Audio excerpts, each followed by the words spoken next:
My name is Samantha. I've always enjoyed making something with my hands, and at 38 years old, I've recently become obsessed with making hair accessories. I've made too many for myself to wear, so I'm selling them online. It's nice to combine my hobby with making a bit of extra cash. Anyway, I'd like to tell you a story from about 10 years ago. When I was 26 years old, I married Bobby, who is the same age as me. For about the first 2 years of our marriage, things were pretty smooth, I think. But after those 2 years, to put it bluntly, my Louise started becoming a handful. From our engagement, she always said I'm looking forward to seeing my grandchildren. Louise, who lost her husband early on, seemed a bit lonely when her only son got married. She seemed to overcome that loneliness by looking forward to having grandchildren. At our wedding, she even said, "One day, your children will be starting their own journeys too. You'll feel just like I do now, so get ready. You better get serious about getting pregnant once you're settled." She kept telling me such things. I could understand where she was coming from, so I used to brush it off with a laugh, saying you're jumping the gun even if I felt a bit uncomfortable. But as time passed, Louise had been acting noticeably different. The first sign was an unexpected phone call. Of course, the caller was Louise, but getting a call from her was unusual. Even though she is my we were not very close. Ever since we got married, we had maintained an appropriate distance. We only visited her twice a year, for summer and Christmas holidays, and otherwise only communicate when there's something up. Our relationship had been like that. "Samantha, do you know about coral?" "What? Oh, you mean coral from the ocean?" "Yeah, I know it." I was worried I misheard her or misunderstood her question because she asked me out of the blue. I got confused. Coral is said to be good for fertility. I saw it on a shopping channel. Maybe you should get one. Well, I don't really wear jewelry, apart from my wedding ring. In the first place, I had never thought of buying coral on a shopping channel. It was not even my taste, so I didn't want it. What on earth got into her all of a sudden? Oh, really? It's good for fertility, though. I never expected her to seriously believe in the fertility charm.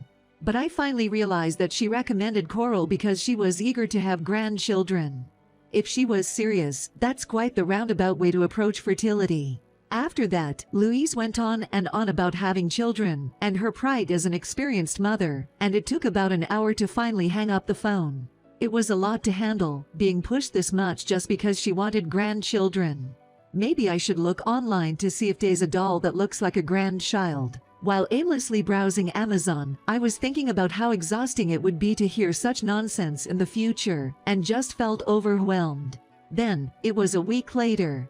Louise came to our apartment. Realizing my husband had the day off, she was overly joyful, exclaiming, "Perfect timing. Take a look at this." Names like Olivia and Liam seem to be popular these days. She showed me a book titled Happy Baby Name Dictionary, and my spine chilled. We hadn't even had a baby yet, but she was trying to name an imaginary baby.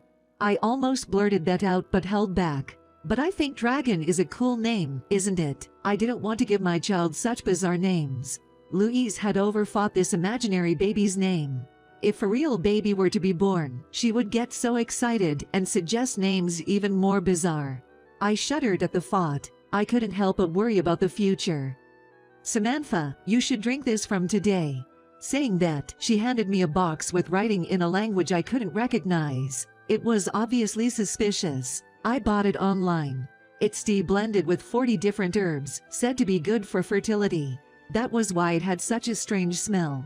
I didn't try it, but if I did, it felt like I'd lose my sense of taste at the cost of getting pregnant. I glanced at Bobby for help, but he just said, "You can do it, Samantha. Fertility is not only a women's issue."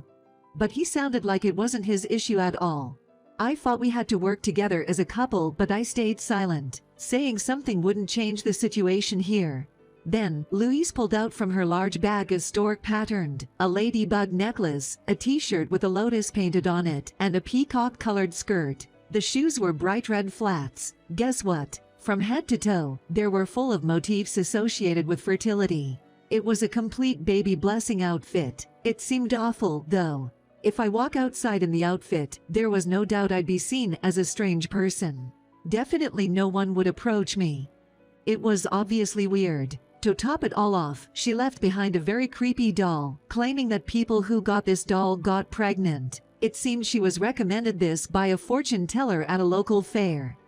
It looked so creepy that it would make a baby cry. She definitely got swindled. After Louise left, it goes without saying that I was dumbstruck looking at the weird things she brought. It was half a month after that incident. I caught a nasty cold for the first time in years. I don't get sick often, but maybe I had just been worn out from everything lately. Coughing hard, I gaze at the fertility doll that my husband decided to display somehow. It was so awkward. I felt like I was being stared by the doll. As I was thinking that, the doorbell rang. I didn't order any deliveries. I didn't have any plans of my friends visiting me either. Due to the fever, or maybe the eeriness, I got chills down my spine. When I opened the door, there was Louise. "I'm done." That phrase popped into my head. "Samantha, whoa dear. You caught a cold." Yes. Sniffling, I hesitantly opened the door to greet Louise. "Well, this is perfect timing. Let's pray for fertility at the church." "What?" My reply had an unintentional sharp edge to it, probably due to my worn-out voice, but she seemed unfazed. "When you're weakened, that's when you'll feel God's touch the most. He'll bestow upon you endless fertility." I was astonished. It was obviously not the right timing. At that moment, I just wanted to go to bed. And what did she mean by endless fertility? I wasn't planning on popping out hundreds of babies. "Look, I'm not feeling great and I don't want to give you my cold, so today isn't the best day." I almost asked her to leave, pausing to choose my words carefully. But Louise didn't seem to mind at all. "I don't mind catching a cold. If it means I get a grandchild, it's worth it." It seemed Louise would do anything to have a grandchild. It was kind of impressive, but it was way too much. "Well, let's go then." Louise then dragged me, still in my pajamas, into a waiting cab.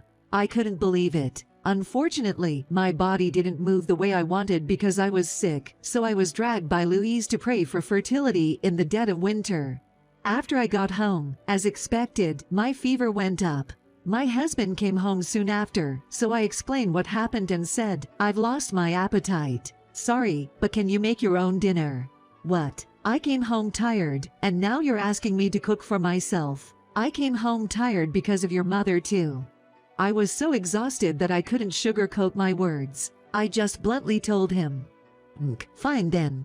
What did he mean by fine? That grunt was also so annoying. I felt a surge of complaints, but I was too tired to argue anymore.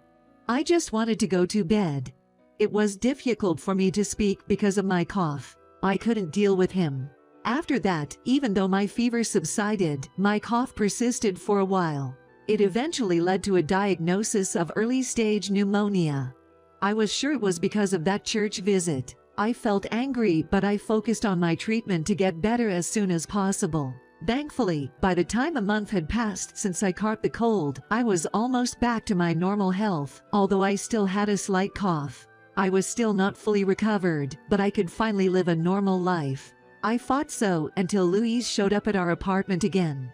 Damn it, my inconsiderate husband just let her in without a second thought. Even though she is my mill, she can't just walk in any time. It was so frustrating. To top it off, as soon as Louise entered the living room, she looked at me and said, "So, did you get pregnant with my precious grandchild yet?" I knew that the only thing she cared about was whether I got pregnant or not. She expected me to get pregnant even if I had been struggling with pneumonia. Maybe she believed that I actually got endless fertility. No way. Considering my recent health issues, I wasn't exactly in the best shape to try for a baby. Besides, it hasn't been that long since then.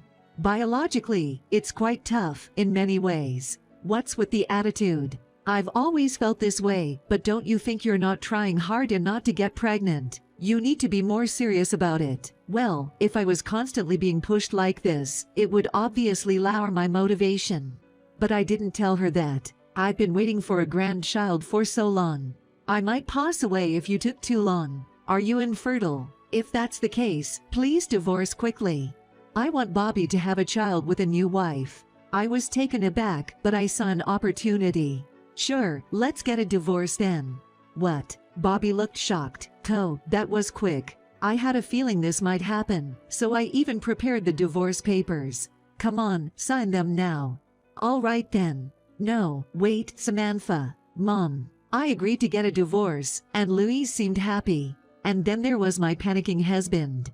When Louise and I, unusually in sync, asked him, got any complaints, my husband fell silent. That was how I got a divorce. To be honest, I was also getting sick of my husband not being on my side, and I had been contemplating divorce ever since the incident when I caught a cold. So, I had no doubts. Fast forward 3 years. Walking around town, I suddenly heard someone shout, "Oh my God." Looking around, I saw Bobby and Louise. Samantha, what's going on here? I was momentarily confused, but when I followed where Louise was pointing, I immediately realized, oh, I'm pregnant. After I announced my divorce that year, a former co-worker from my old job, hearing the news, invited me out for dinner. I thought he invited me just as an ex-colleague, but he told me, "I've always had feelings for you, but we worked together, so I didn't say anything." Then you got married. At first, I thought dating was too much of a hassle and held off, but gradually, I started to think, maybe I should give this a shot, and we began dating. Then, he proposed to me. "I've loved you for so long. I have no doubts. Will you marry me?" We eventually got married. To my own surprise, it was a whirlwind marriage, followed by a whirlwind pregnancy. By the way, I was walking with my current mill that day. "Samantha, who is she?" she asked. "No. That's my ex-husband and ex-mill," I replied. My current mill nodded and stared at the two of them. "Aren't you infertile, Samantha?" Louise blurted out, looking rattled. Beside her, Bobby was looking even more pale.